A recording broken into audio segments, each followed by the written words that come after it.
So Deontay Johnson to the Kansas City Chiefs is starting to become an actual possibility.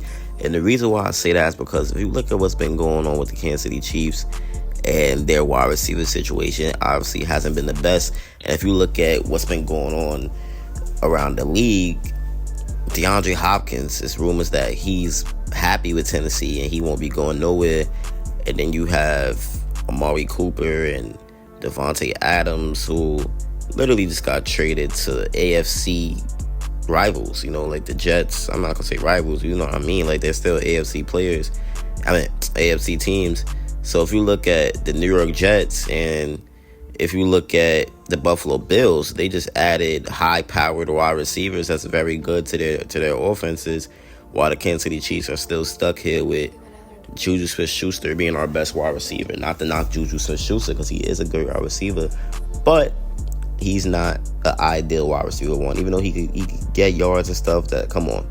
So now it brings us to the point where it's like we need a wideout, and the wide receiver room is thin. We really do need a wide receiver. So what comes in my head, in my opinion, is Deontay Johnson, because not only is he younger, he's not like 30 years old, so Brett Veach can't use that 30 years old excuse. He's not going to cost a lot. He's a very good player, very good wide receiver for the He'll be a very good wide receiver for the Kansas City Chiefs. Right now, he's a very good wide receiver for the Carolina Panthers. So if you add him to the Chiefs, you could see him emerging, and really becoming something special, even though he already is. In my opinion, there's many of reasons to believe that Deontay Johnson will be getting traded. I think there's a lot of reasons for it.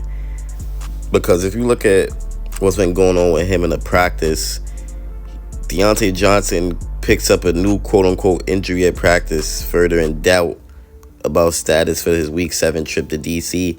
And this is the same thing that Devontae Adams did when he was about to get traded, or when he wanted to get traded. He kept saying, he's injured and stuff like that. And obviously he wasn't injured, because he's set to play Sunday against the Pittsburgh Steelers.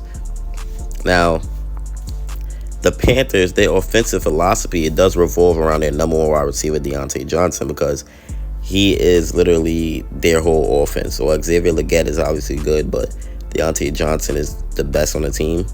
And he's holding 29 catches for 340 yards and 3 touchdowns through 6 games, which is very, very good.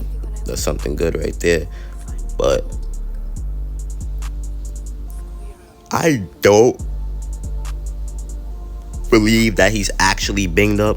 Like I said, I think this is a smokescreen, because he's about to get traded, and this is a Chiefs obvious trade target, and he could be on the move before you know it.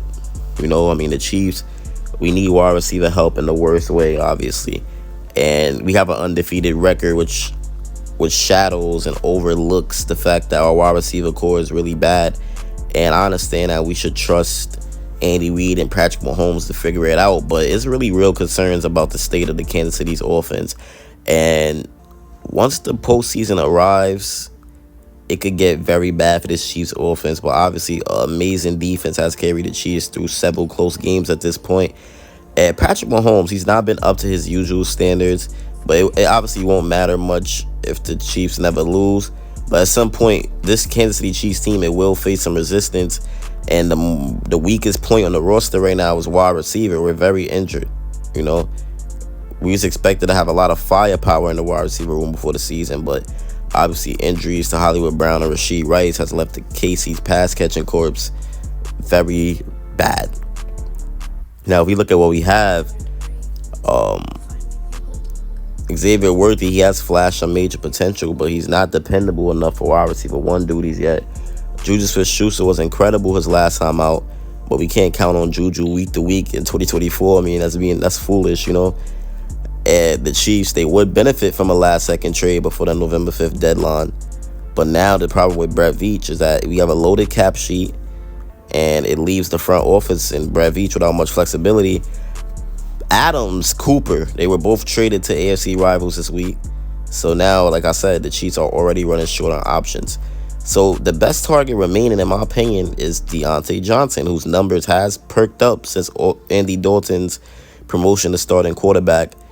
And this latest news surrounding Johnson could put the Kansas City Chiefs on the clock, and it could happen sooner than later. So like I said, Johnson, he's been mysteriously absent at practice and during media availability the last couple days. So is he on the move? I think he's on the move. Yeah, man. I mean, this would not be the first time a team has kept a player out of harm's way while negotiating trades.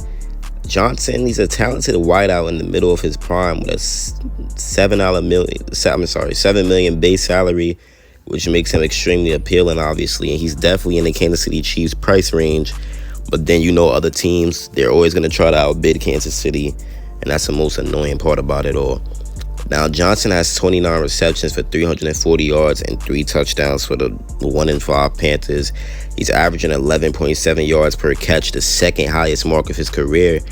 And dang, man, what makes him even more intriguing is that we never really seen Johnson in a productive, high-octane system.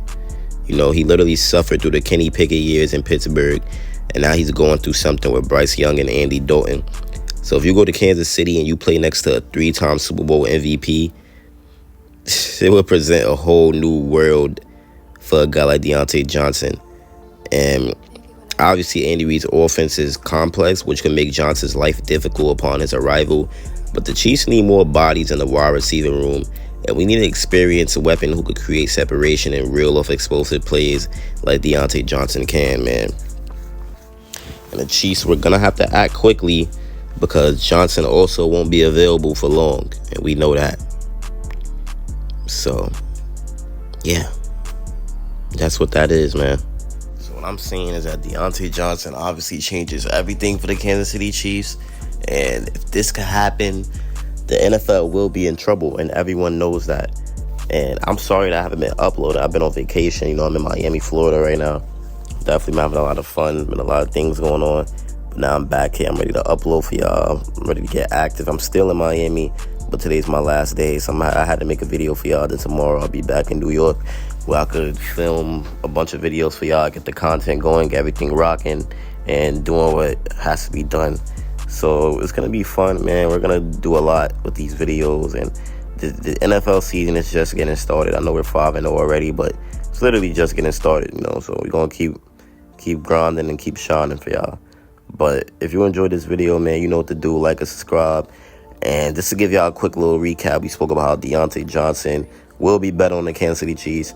How he's a perfect fit for the Chiefs, and why it's actually a chance that he may be getting traded due to his, random disappearances and him not coming to practice and stuff like that. And then a random injury that never happened. He's not injured at all, guys. Trust me. This dude is healthy.